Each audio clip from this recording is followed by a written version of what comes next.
বিসমিল্লাহির রহমানির রহিম।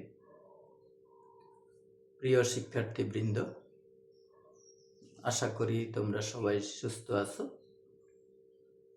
সে প্রত্যাশায় তোমাদের সামনে উপস্থিত হয়েছি ব্যষ্টিক অর্থনীতি নিয়ে। ব্যষ্টিক অর্থনীতির স্থিতিস্থাপকতা যে অধ্যায়টি আছে তার উপর আমি 2টি ক্লাস নিয়েছি। গত ক্লাস যেখানে শেষ করেছিলাম সেখান থেকে শুরু করব বলেছিলাম। বিশেষত অনার্স প্রথম বর্ষে, জাতীয় বিশ্ববিদ্যালয়ের অনার্স প্রথম বর্ষে যাদের ইকোনমিক্স আছে, যেই নামই থাকুক না কেন, যেই সাবজেক্টের আছে, যেমন অর্থনীতি, হিসাব বিজ্ঞান, ব্যবস্থাপনা, মার্কেটিং, তারপরে ফিনান্স অ্যান্ড ব্যাংকিং, রাষ্ট্রবিজ্ঞান, সমাজবিজ্ঞান, পরিসংখ্যান ইত্যাদি, এমনকি উচ্চ মাধ্যমিক এবং ডিগ্রি প্রথম বর্ষেও এই অধ্যায়টি রয়েছে। আজকে যেটি নিয়ে আমি আলোচনা করব সেটি হলো জ্যামিতিক পদ্ধতিতে স্থিতিস্থাপকতা পরিমাপ। গত ক্লাসে আমি বলেছিলাম স্থিতিস্থাপকতা মূলত দাম স্থিতিস্থাপকতা 3 ভাবে পরিমাপ করা যায়। 1 নম্বরে বলেছিলাম শতকরা পদ্ধতি বা সংখ্যা মাধ্যমে সংখ্যা পদ্ধতি। 2 নম্বরে বলেছিলাম মোট ব্যয় পদ্ধতি। আর 3 নম্বরে বলেছিলাম জ্যামিতিক পদ্ধতি। এই জ্যামিতিক পদ্ধতির 2টা সূত্র রয়েছে, 2টা পদ্ধতি রয়েছে। আবার একটা হলো বিন্দু স্থিতিস্থাপকতা আর একটা হলো বৃত্তচাপ স্থিতিস্থাপকতা। মূলত চাহিদা রেখাটা যদি সরলাকৃতির হয় সেক্ষেত্রে হবে বিন্দু স্থিতিস্থাপকতা, আর চাহিদা রেখা যদি সমপ্রবৃত্তাকার হয়, সমপরাবৃত্তাকার, নাম শুনেছো তোমরা নিশ্চয়ই, তাহলে সেখানে হবে বৃত্তচাপ স্থিতিস্থাপকতা। এই 2টা বিষয় নিয়ে আমি আজকে আলোচনা করব। তোমরা মনোযোগ দিয়ে দেখো, শেষ পর্যন্ত না দেখলে ক্লাসটি বুঝবে না।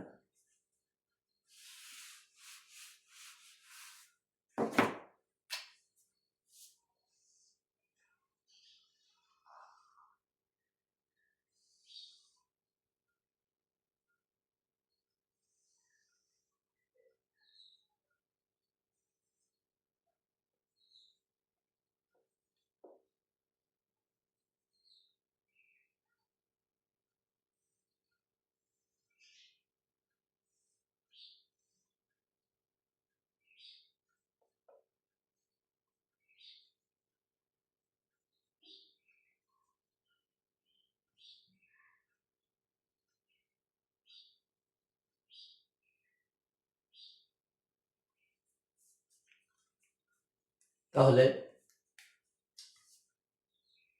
মনে করি ছোটকালের পড়া, মনে করি এবি একটি সরলাকৃতির চাহিদা রেখা।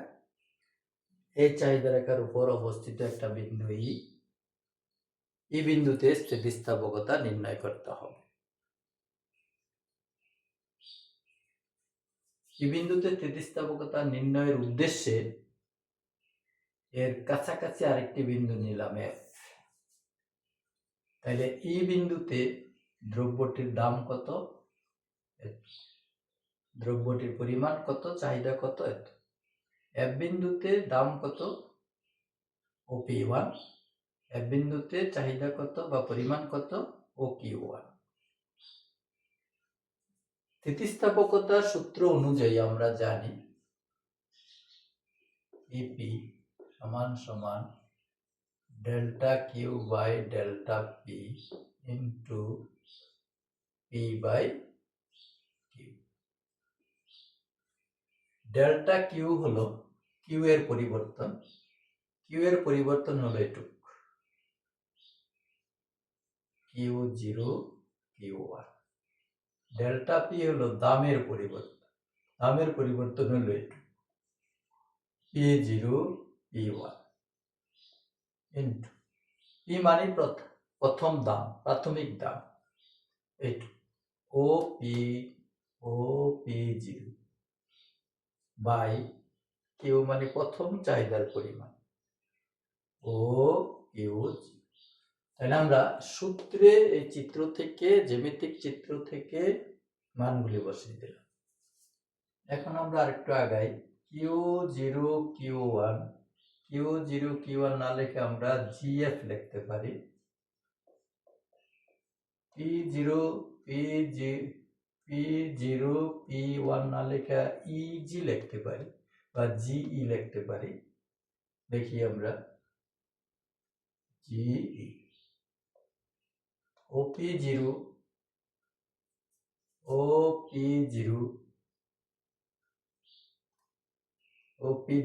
না লিখে আমরা লিখতে পারি Q0E আর OQ0 না লিখে আমরা লিখতে পারি P0E।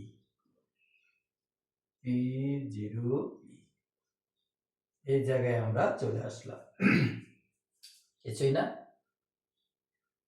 Delta q delta P শুধু কিউ, এরপরে এটা সমান এটা সমান এটা সমান এটা সমান এটা। এইখান থেকে জিনিসটাকে আমরা এখানে নিয়ে আসলাম। এখন আমরা দেখি এই জায়গাটায় জিএফ এই ছোট্ট ত্রিভুজের কি এটা ভূমি, জিই এই ত্রিভুজের কি লম্ব। আরেকটা জিনিস দেখি Q0E এইটা এই ত্রিভুজটার লম্ব P0E হলো এই ত্রিভুজটার ভূমি। যাই হোক, তাহলে আমরা এই ছোট ত্রিভুজ আর এই যে বড় ত্রিভুজ, এই দুইটা ত্রিভুজের কিছু বিষয় এখানে আছে। এই ছোট্ট ত্রিভুজটা আর এই ত্রিভুজটা, এই দুইটা ত্রিভুজ আমি লিখি ত্রিভুজ কত EGF এবং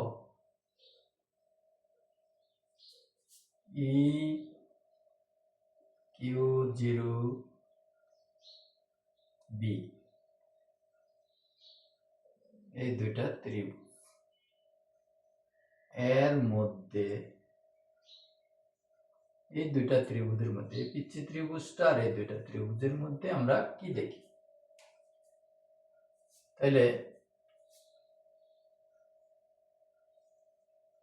এই ত্রিভুজের এই কোণটা,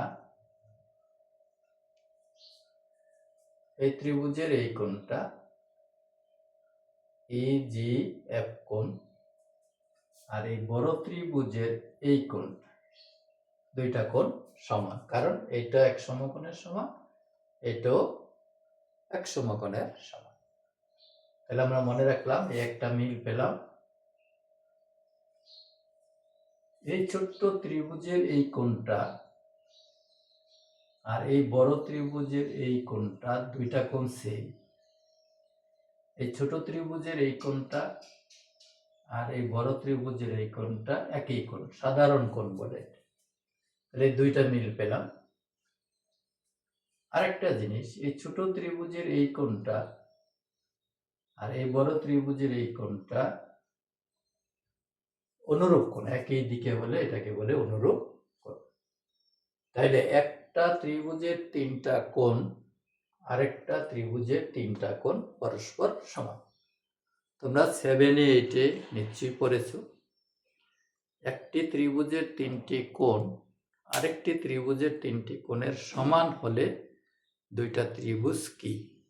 এটা একবার বিশেষ পরীক্ষায়ও প্রিলিমিনারিতে এসেছিল, আমার মনে আছে। জীবনে আমি অনেকবার এই কথাটা বলেছি আমার ছাত্রছাত্রীদের সামনে। যে একটি ত্রিভুজের 3 কোণ আরেকটি ত্রিভুজের 3 কোণ সমান হলে ত্রিভুজ দুটি কি? সেই ত্রিভুজ দুটি হলো, তাহলে সদৃশ্যকোণী ত্রিভুজ। এখানে ছিল সর্বসম, সমদ্বিবাহু, এরকম বিভিন্ন কথা ছিল। তাহলে সদৃশ্যকোণী ত্রিভুজ, এটার 3 কোণ এটার 3 কোণের সমান। সেক্ষেত্রে এই সদৃশ্যকোণী ত্রিভুজ যদি হয় দুইটা, সেটার কি হবে? এই জায়গায় আছে কি, ছোট ত্রিভুজের ভূমি বাই লম্ব। যেহেতু এই দুইটা ত্রিভুজ সদৃশ্যকোণী,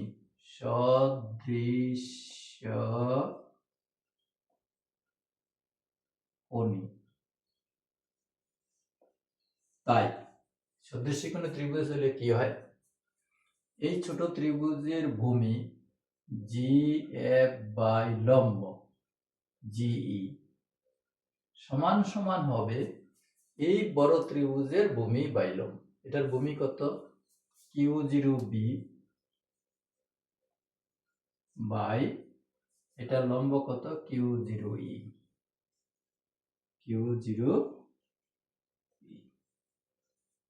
তাহলে সদৃশ্যকোণী ত্রিভুজ প্রমাণ করলাম এই দুটা। এই সদৃশ্যকোণী ত্রিভুজের ছোটটার ভূমিরে লম্ব দ্বারা ভাগ করলে যা হবে, বড়টার ভূমিকে লম্ব দ্বারা ভাগ করলেও তাই। এই একটা সত্য আমরা পেলাম। এই সত্য থেকে যদি আমরা এখন এইখানে বসায় দিই, এটা একটু মুছে দিচ্ছি, তাহলে এই GF বাই GE না লিখে আমরা কি লিখতে পারি? Q0B by Q0E into Q0E by E0E। এখানে একটু দেখি, আমরা খেয়াল করি, এই দুইটা জিনিস সেম হয়ে গেল। এইটা কাটার জন্য মূলত এতক্ষণ যুক্তি তর্ক দাঁড় করালাম। তাহলে এটা আমরা এখন বাদ দিয়ে দিই। উপরে থাকে কি? QB by P0E। QB মানে এই যে ত্রিভুজটা, এটার কি ভূমি, আর এখানে আছে কি P0E এই ত্রিভুজটার ভূমি। খুব মজার জিনিস। তাহলে এখানে আমার এখন যা থাকলো সেটা হলো এই ত্রিভুজের ভূমি বাই এই ত্রিভুজের ভূমি, এই ছোট ত্রিভুজটার ভূমি। এখন এই দুটা ত্রিভুজ যদি আমি নিয়ে বলি, তাহলে কি দেখি? একই কথা, এইটা সমকোণ এইটা সমকোণ, এইটার এটা মিলে গেল। এই কোণটা অনুরূপ কোণ। আবার এই ত্রিভুজের এই কোণটা, এই ত্রিভুজের এই কোণটা, এটা অনুরূপ কোণ, এটা অনুরূপ কোণ, এটা অনুরূপ কোণ, এটা সমকোণ। আবার এই দুইটা ত্রিভুজ কি হলো? সদৃশ্যকোণী হলো। সদৃশ্যকোণী ত্রিভুজের এইটার ভূমিরে এটার ভূমি দ্বারা ভাগ করলে যা হবে, এইটার লম্বকে এটার লম্ব দ্বারা ভাগ করলে তা হবে, এইটার অতিভুজকে এটার অতিভুজ দ্বারা ভাগ করলে তা হবে। তাহলে যেহেতু এই দুইটা ত্রিভুজ সদৃশ্যকোণী, তাই আমরা কি লিখতে পারি? Q0B যেখানে আছে Q0B, এটা থাক, Q0B বাই Q0E, অর্থাৎ এইটার ভূমি, এখানে কি আছে? Q0B হলো এইটার ভূমি আর এইটার ভূমি। তাহলে আমরা লিখলাম Q0B বাই P0E। তাহলে একটার ভূমি বাই আরেকটার ভূমি সমান সমান দ্বিতীয় প্রথমটার লম্ব Q0E বাই এটার লম্ব কত? P0E সমান সমান কি হবে? এইটার অতিভুজ EB বাই এটার অতিভুজ EA। চলে আসছি আমরা কার মধ্যে এই জিনিসটার দরকার সেটাতে। এখানে তাহলে আমরা বসাই দেই Q0B Q zero B by P zero E. P zero এর পরিবর্তে আমরা লিখবো কি ই বি বাই ই ই।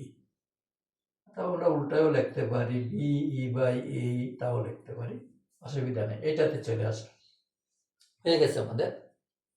এখন দেখি আমরা ইবিটা কি। ইবি হলো যে বিন্দুতে আমরা স্থিতিস্থাপকতা নির্ণয় করতে চেয়েছিলাম সেই বিন্দুর নিচে চাহিদা রেখার যে অংশটা আছে সেটা। এই বিন্দুতে চাহিদা নির্ণয় করতে চাইছি, এটা হলো চাহিদা রেখা, এটা নিচের দিকের অংশ কত ইবি, এটা হলো নিচের অংশ, আমি লিখি সংক্ষেপে অংশ। আর ইএ কি উপরের অংশ, উপরের অংশ। তাহলে আমরা এক কথা এখন বলতে পারি সরল আকৃতির চাহিদা রেখার যে বিন্দুতে আমাদেরকে স্থিতিস্থাপকতা নির্ণয় করতে বলে সেই বিন্দুর নিচের দিকের অংশকে উপরের দিকের অংশ দ্বারা ভাগ করলে ওই বিন্দুতে স্থিতিস্থাপকতা পাওয়া যায়। এইটা আমরা চূড়ান্ত ফল। চাহিদা রেখার নিচের দিকের অংশকে ভাগ করতে হবে উপরের দিকের অংশ দ্বারা, তাহলে আমরা একটা সরল আকৃতির চাহিদা রেখার ওই বিন্দুতে স্থিতিস্থাপকতা কত আমরা সেটা পেয়ে যাব। মনে করি এই চাহিদা রেখাটা এইটু মনে করি 4 বসাইলাম, 4 সেন্টিমিটার হোক ইঞ্চি হোক যা হোক, এটা হলো কত 2 বসাইলাম 2, তাহলে স্থিতিস্থাপকতা কত হবে 2। যদি এটা হয় 5, এটা হয় 3, ভাগ করব যা হয়। যদি এটা হয় 10, এটা যদি হয় 6, ভাগ করব যা হয়। তাহলে আমি আবার প্রথমে যাচ্ছি। মনে করি এবি একটি সরল আকৃতির চাহিদা রেখা, এর উপর অবস্থিত ই একটি বিন্দু, এই বিন্দুতে স্থিতিস্থাপকতা নির্ণয় করতে হবে। এই উদ্দেশ্যে আমরা এর কাছাকাছি আরেকটা বিন্দু নিলাম এফ। এই বিন্দুতে দাম কত, এই বিন্দুতে পরিমাণ কত, এটা আমরা লিখব। স্থিতিস্থাপকতার সূত্র থেকে আমরা জানি delta Q by delta P into P by Q, delta q delta p p Q.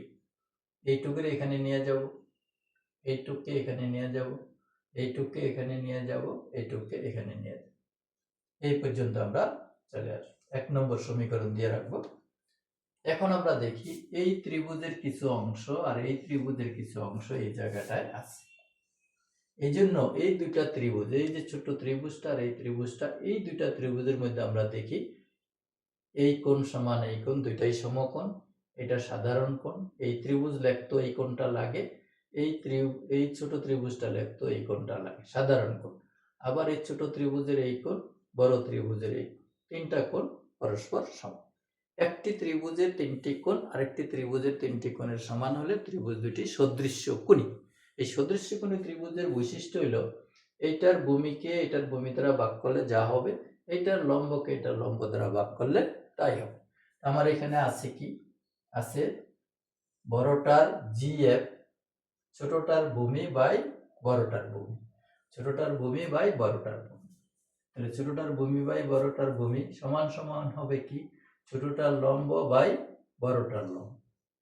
এর থেকে আমরা এটুক লিখলাম, এটার সাথে এটা কাটা গেল, কাটা যাওয়ার পরে রইল Q zero B P zero E, Q zero B P zero E. এই দুইটা ত্রিভুজের আবার ভূমি ভূমি সম্পর্ক এখানে আছে। এই জন্য এই দুইটা ত্রিভুজ আবার আমরা সদৃশ দেখাইলাম, 3 কোণ সমান।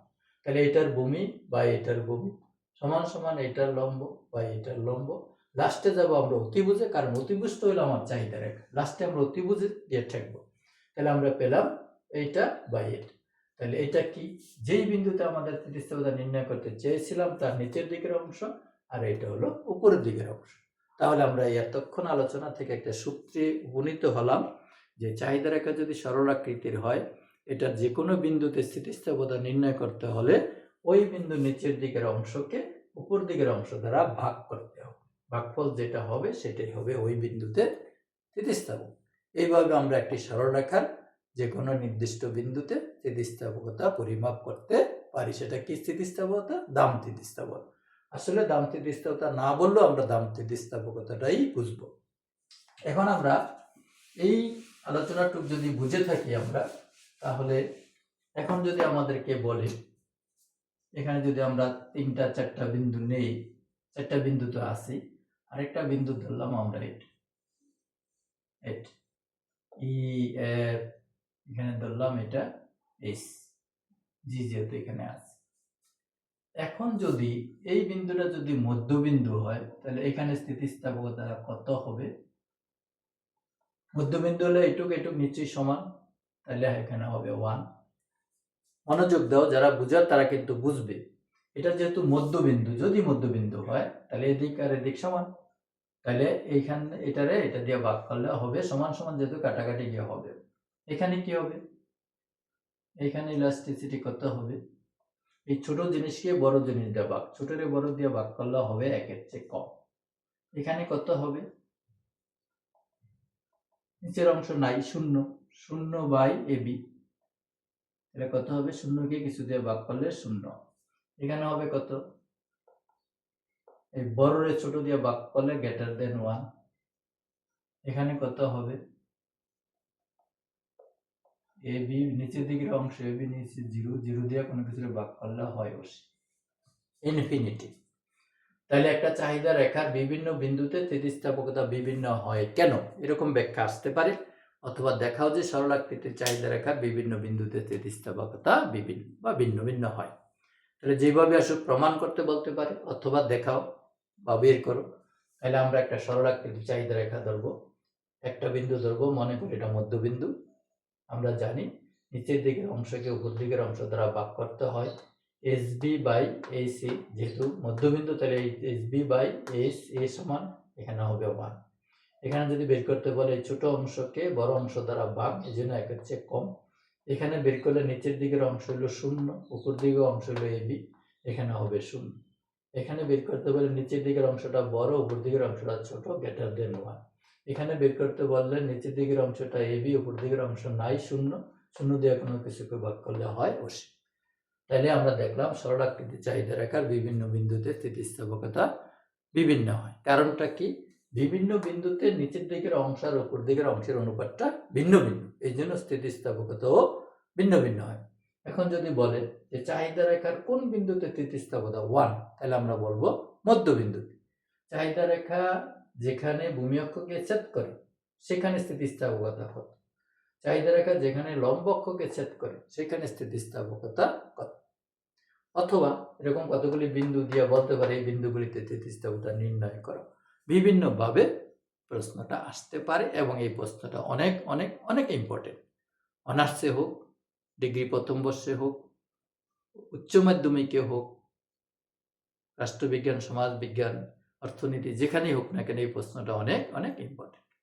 আশা করি তোমাদের উপকার হবে। এবং যারা প্রভাষক এবং স্কুলের NTCR পরীক্ষা দিবে তাদের জন্য এই প্রশ্নটা ইম্পর্টেন্ট। আমি দেখেছি অনেকবার এই প্রশ্নটা এসেছে। স্থিতিস্থাপকতা কিছু না কিছু আসে সবসময় করি। যাই হোক, আরেকটি বিষয় ছিল, সেটা আমি বলে দিচ্ছি।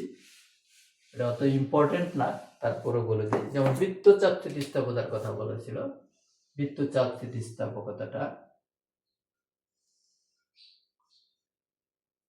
চাহিদা রেখাটা যদি সমপরাবৃত্তাকার, সেখানে স্থিতিস্থাপকতা আমরা কিভাবে নির্ণয় করব?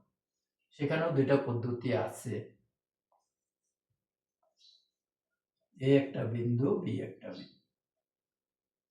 এখানে স্থিতিস্থাপকতার সূত্রটা হলো ΔQ/ΔP into P0 plus P1 Q0 plus Q1।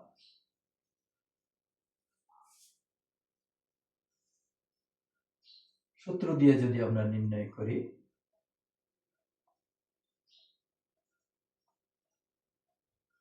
তাহলে এখানে কত হবে? Q0 Q1 P0 P1, P0 কত? ও P0 plus O P1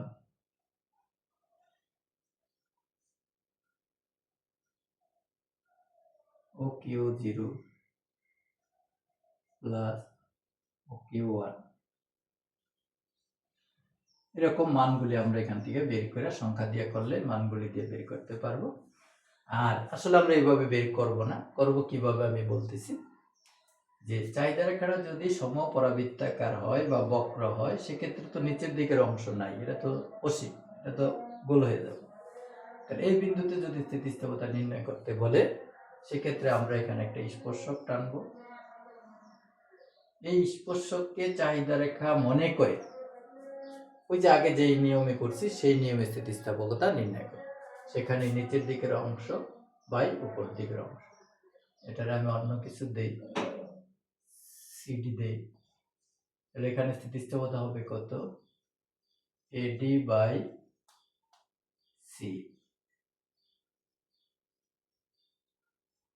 eddy by, তাহলে এইটুক বাইরে। অর্থাৎ চাহিদা রেখা যদি বক্রাকৃতির হয় বা সমপরাবৃত্তাকার হয়, তাহলে যেই বিন্দুতে স্থিতিস্থাপকতা নির্ণয় করব সেই বিন্দুতে একটা স্পর্শক টানবো। এই স্পর্শকটাকে চাহিদা রেখা মনে করে পূর্বের নিয়ম কি, এই লম্ব নিচের দিকের অংশ বা উপর দিকের অংশ, নিচের দিকের অংশটা কত এডি, উপর দিকের অংশটা কত সিএ, এখানে ভাগ করলে যা হবে সেটা। আবার বি বিন্দুতে যদি নির্ণয় করতে বলে, এখানে স্পর্শক টানবো, এই নিচের দিকের অংশকে উপর দিকের অংশ দ্বারা ভাগ করব।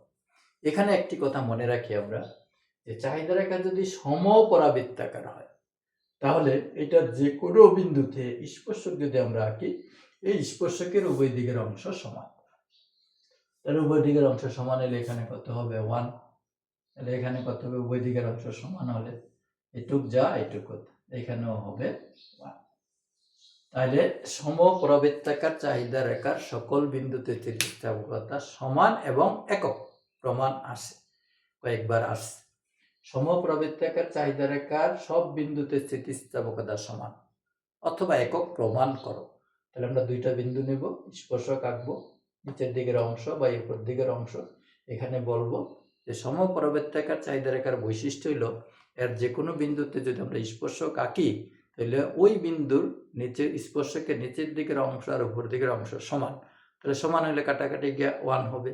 তাহলে এই বিন্দুতে 1, এই বিন্দুতে 1, যত বিন্দু আছে সব বিন্দুতেই 1। তাহলে 1 হলে নিশ্চয়ই প্রত্যেক বিন্দুতে 1 হলে কি সমান। আর সরলাকৃতির চাহিদা রেখাটা আমরা একটু আগে বের করলাম, মধ্যবিন্দুতে 1, ডান দিকে আস্তে আস্তে কমে, বাম দিকে আস্তে আস্তে বাড়ে। অর্থাৎ সরলাকৃতির চাহিদা রেখার বিভিন্ন বিন্দুতে স্থিতিস্থাপকতা বিভিন্ন। আর সমপরাবৃত্তাকার চাহিদা রেখার সকল বিন্দুতে স্থিতিস্থাপকতা সমান এবং একক। তাহলে আজকের ক্লাসটা অনেক অনেক ইম্পর্টেন্ট, মূলত যারা বুঝে জ্যামিতি এবং অঙ্ক তাদের জন্য যৌক্তিক, একদম যৌক্তিক, অযৌক্তিক কোনো কথা আমার নেই। তাইলে সবচেয়ে ইম্পর্টেন্ট প্রশ্ন হলো আজকের ক্লাসের, সরলাকৃতির চাহিদা রেখার কোনো নির্দিষ্ট বিন্দুতে তুমি কিভাবে স্থিতিস্থাপকতা নির্ণয় করবে। তারপরে হলো সরলাকৃতির চাহিদা রেখার সব বিন্দুতে স্থিতিস্থাপকতা ভিন্ন ভিন্ন হয়, আর সমপরাবৃত্তাকার চাহিদা রেখার সব বিন্দুতে স্থিতিস্থাপকতা এক হয় এবং সমান হয়। এটা প্রমাণ করতে বলতে পারে। অথবা চাহিদা রেখা, সরলাকৃতির চাহিদা রেখার বিভিন্ন বিন্দুতে স্থিতিস্থাপকতা বিভিন্ন হয় কেন, অথবা বিভিন্ন যে হয় এটা তুমি কিভাবে প্রমাণ করবে। অথবা একটা যে কোনো প্রশ্ন আসতে পারে, এখান থেকে যা আলোচনা করেছি রিলেটেড যে কোনো প্রশ্নই আসতে পারে। তাইলে স্থিতিস্থাপকতা মূলত আজকে আমি শেষ করতে চাচ্ছি। যে কয়টা ক্লাস করলাম, 3টা ক্লাস স্থিতিস্থাপকতার উপর। যারা এই 3টে ক্লাস অনুসরণ করবে, আমার মনে হয় স্থিতিস্থাপকতা নিয়ে তাদের কোনো প্রশ্ন থাকার কথা না। তারপরেও যদি কোনো কথা থাকে, আমি আরও একটি ক্লাস নিব, সেটা হবে স্থিতিস্থাপকতা এবং আর স্থিতিস্থাপকতা, এক ক্লাসই শেষ করব। তো ওই দুইটা খুব একটা ইম্পর্টেন্ট না, যেই 3টা ক্লাস করিয়েছি সেই 3টা ক্লাসই ইম্পর্টেন্ট, এখান থেকেই প্রশ্ন আসবে। যাই হোক, দেখা হবে পরবর্তীতে। সে পর্যন্ত সবাই সুস্থ থাকো, সে কামনায় আজকে এখানে বিদায় নিচ্ছি। ধন্যবাদ তোমাদের সবাই।